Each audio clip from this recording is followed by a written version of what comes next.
So the Timberwolves lost the Karl-Anthony Towns trade, and it looks like they lost the trade badly.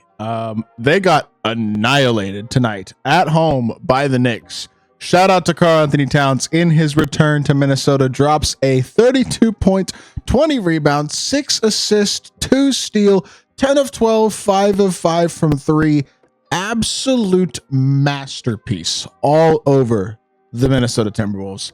Shout out, Catman. Way to come back and basically say you should not have traded me to the Minnesota Timberwolves front office. But in general, tonight's game was part of a larger issue for this Timberwolves team this season. And that just, at the end of the day, they're just not that good anymore, to be totally honest. Compared to last season, they are just not as good of a team kind of across the board. And this trade seems to have really thrown things out of whack for this roster, for a team that basically only has 2 real scoring options, aging point guard play, struggling bench performance, just like Gobert's a nothing offensively. There's just a lot of to not like, in all honesty, about this Denver team. Before we hop into it, if you haven't already, make sure you hit that subscribe button. Help me push towards the 2,000 subscriber mark on the channel, uploading every single day, multiple videos a day on this channel. Would really appreciate it if y'all do subscribe.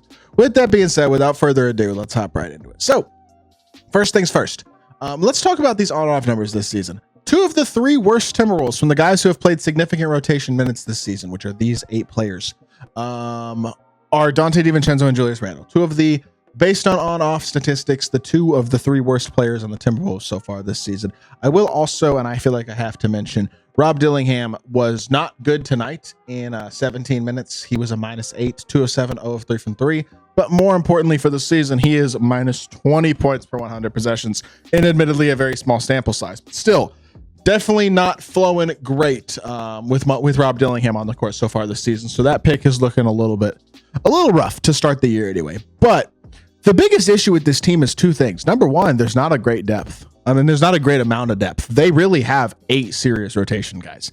It's Julius Randle, Anthony Edwards, Mike Conley, Rudy Gobert, Jaden McDaniels, Naz Reid, Donte DiVincenzo, Nickeil Alexander-Walker. That's about it. After that, you're really getting into the weeds with Joe Ingles and rookies, basically, in Terrence Shannon Jr. and Rob Dillingham. Now, I think Terrence Shannon Jr. actually has the potential to be a really good NBA player, and I think Rob Dillingham does too. But as of right now, it's pretty rough outside of your top 8 guys. So depth, it becomes an issue early. But then I feel like the other issue is defensively, they're not quite the same this year. And look, this may feel a little unfair to say, but this season they have the 4th best defensive rating in the league. Like, they're a good defensive team still. But defensive ratings were lower last year. Were higher last year than they are this year to this point. There were multiple teams defensively that are much better this year, whereas the Timberwolves, based on defensive rating, are actually better, which is interesting to think about. But in a league where defense seems to be a little bit better across the board this year, they have slipped a bit relative to their competition, is probably the more fair way to say it. They are not a bad defensive team. They are still a very good one, but they're not quite as elite defensively this year. And the offensive rating, kind of the same story. This year, their offensive rating is 20th in the league. It's not great. I do think Anthony Edwards shooting more threes and not attacking the rim as much has actually contributed to that. That's one of those things that I don't think, I think it's been talked about a decent amount, but maybe not quite enough at times, is that Anthony Edwards has really obviously started shooting the 3 ball a ton this year. But in all honesty, I'm not really sure that it's actually a huge asset for the Timberwolves. I think it's something that actually does put them in a bit of a challenging spot at times offensively. He's shooting it at a ridiculously high level. He's having a ridiculously good shooting season, shooting 10 a game at 42.5%. Like, that is absolutely elite.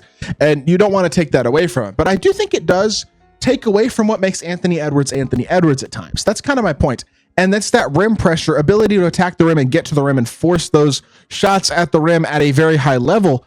That is one of the things that is really valuable from Anthony Edwards. And this year, he's not providing that as much. He still does provide it 100%, but for a team that is now reliant on Julius Randle instead of Karl-Anthony Towns. Let me pull up the Timberwolves seasonal numbers right here, because I haven't pulled them up yet.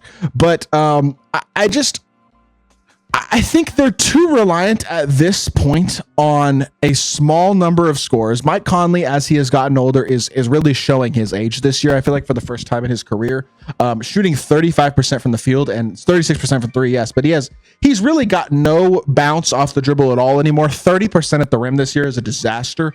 Anthony Edwards only 48% at the rim this year. Gobert is just not a high enough volume scorer or even really as a threat off the pick and roll. I think he is a little bit limiting offensively in terms of the viability of the pick and roll because of his other struggles. I just as a whole don't love this team. I feel like there's a lot to criticize and not a lot to love so far for the Timberwolves. I mean, DiVincenzo shooting 32% from three has been a disaster. He was supposed to come in and be this absolutely massive addition as a very key role player, and he just simply has not been that on either end of the court. Naz Reid is a very, very good big, but they already have Randall and Gobert. Another interesting stat that I thought I'd point out as well about this season versus last, when you look at last season, assist and turnover ratio, I don't really care where they were ranked in the league, but the assist turnover ratio for the Timberwolves last year was 1.88. 22nd in the league, not great. But this season, they have a 1.56 assist to turnover ratio. Significant downgrade there as well. Does that feel like a massively important stat? In general, no. But you trade away Karl-Anthony Towns, who has played in Minnesota for a long time and I think was a really good asset for this team, and his willingness to kind of play whatever role was requested of him on a night-to-night basis was very valuable. And you replace it with a guy like Randall, who has a tendency to be a little bit lazy defensively, definitely has a tendency to be a shot chucker and to turn the ball over a lot for the off the dribble stuff that he does. And I mean, Anthony Edwards is an overrated playmaker. And in all honesty, he's just not a great distributor, and he does tend to turn the ball over a lot. And his assist turnover ratio, I mean, is close to 1. It's not very good.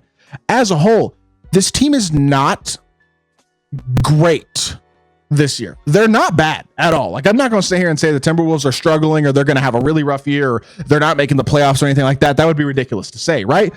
But when you look at the standings, they are currently the 8th seed. They have won 6 of their last 10 games. So, okay, they're fine in a roll a little bit. 3 net rating. Okay, cool.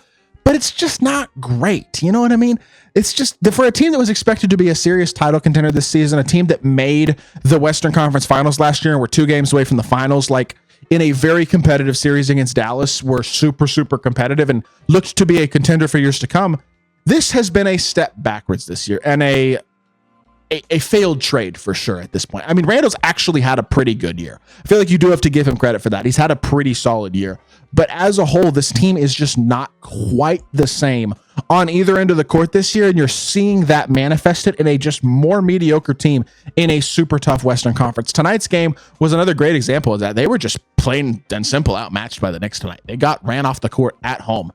Bad loss and a bad sign for a team that has aspirations of contending in the Western Conference still.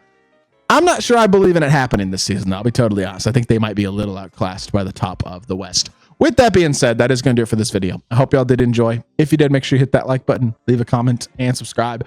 I'll be back with more NBA content very, very soon, and I appreciate y'all. Peace.